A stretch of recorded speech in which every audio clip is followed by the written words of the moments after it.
après-midi. Mon nom est Chantal Robert-Juffy. Je suis infirmière et puis je suis aussi éducatrice. J'étudie en droit à l'Université Laval. C'est une année de droit qui s'appelle Connaissance générale du droit. Donc, je suggère aux personnes qui aiment étudier, puis qui aiment se renseigner, puis qui aiment avoir ce qu'on appelle un aperçu qui est assez important dans le monde d'aujourd'hui, dépendamment des professions ou des carrières ou des situations qui fait que on dit au moins que dans notre cercle d'amis, dans notre cercle de famille, dans notre cercle de communauté, qu'il y ait une personne qui a des connaissances en droit quand il arrive quelque chose, ok? C'est là quand je veux arriver à parler de temps qu'on appelle de communauté.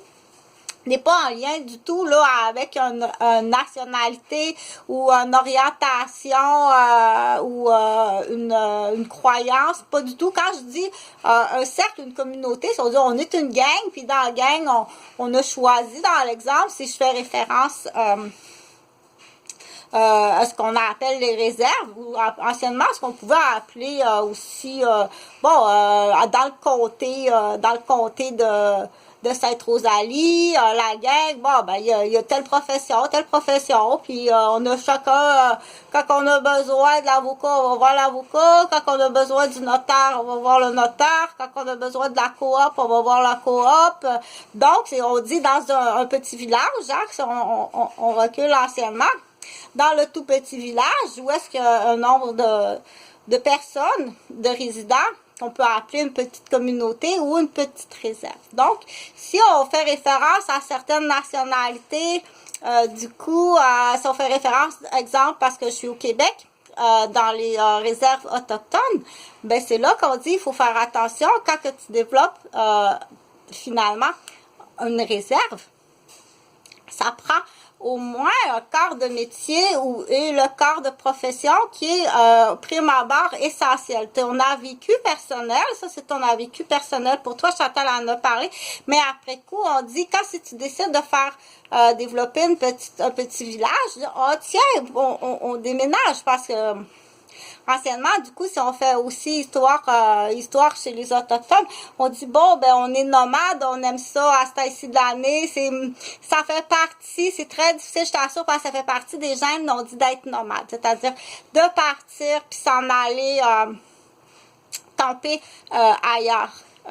Pour un point de vue, pour faire les provisions, pour changement de saison, pour différentes raisons. Donc, les Autochtones faisaient ça, hein. Tu te souviens, ils défont le campement, puis ils déménagent. Pourquoi qu'ils déménagent? Ils s'en vont là où est-ce qu'ils ont besoin par rapport au changement de saison, puis par rapport à la moisson, puis par rapport à la chasse, puis à la température, sauf s'il y a un danger. S'il y a danger, ils vont s'en aller aussi. Il y a une raison si on veut partir. Donc, c'est là qu'on dit rester là à une place où est-ce qu'on est en danger, puis on reste là, puis on se laisse frapper. Il s'est dit, là, il faut que je réfléchisse, là, je peux pas rester là puis me laisser frapper. Ou rester une place où est-ce que c'est un milieu que je suis menacée, où je me fais frapper, ou qu'il y a un contaminant, ou que c'est pas bien pour moi, pour ma santé, pour ma famille, pour mon petit village, des chefs de village, parce que oui, ça prend des chefs, hein. Si dans une grande ville, on dit c'est le maire ou la mairesse de la ville, ou on dit c'est le directeur de cette société-là, ou c'est le président ou le ministre, on dit ça, on dit un chef. Un chef, mais ça en prend un chef, que ce soit un chef de famille, ou un chef de communauté, ou un chef de village, ou un chef de société ou d'entreprise. Il y a une hiérarchie qu'on appelle que ça prend un chef. Donc, c'est le choix qu'on dit quand arrive le choix des prises de décision qui est comme je disais, je fais juste placoter comme ça parce qu'il faut que tu apprennes à parler. Puis, du coup, ce que j'invite aussi à dire, c'est fais parler les personnes. Si tu veux savoir comment quelqu'un pense, il faut que tu la fasses parler, tu sais. Moi, quelqu'un qui parle pas beaucoup, puis là, tu dis, dans le fond, C'est pour savoir comment tu penses, faut que tu jases plus que ça, tu sais, parce que là, je comprends pas trop comment tu penses. Puis aussi, faire attention pour pas se laisser influencer. Donc, je continue, là, Chantal a dit beaucoup de choses. Bon, qu'est-ce que j'ai dit? J'ai dit parce qu'en même temps, je veux te faire travailler ta mémoire. J'ai dit, quand dans un petit village, une petite communauté ou une petite réserve, ou une entreprise, on dit, bon, ça prend différents corps de métier. À la base, ta machine à toi,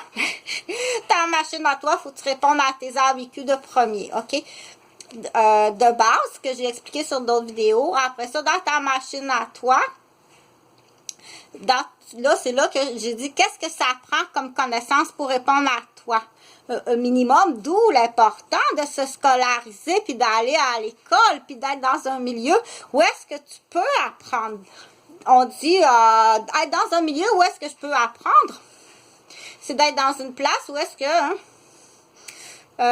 je suis tranquille pour écouter le professeur ou écouter ou lire ou étudier ou écouter un documentaire sur la télé ou sur YouTube. Donc, ça me prend une place que je puisse bien étudier puis bien faire mes devoirs. C'est très important.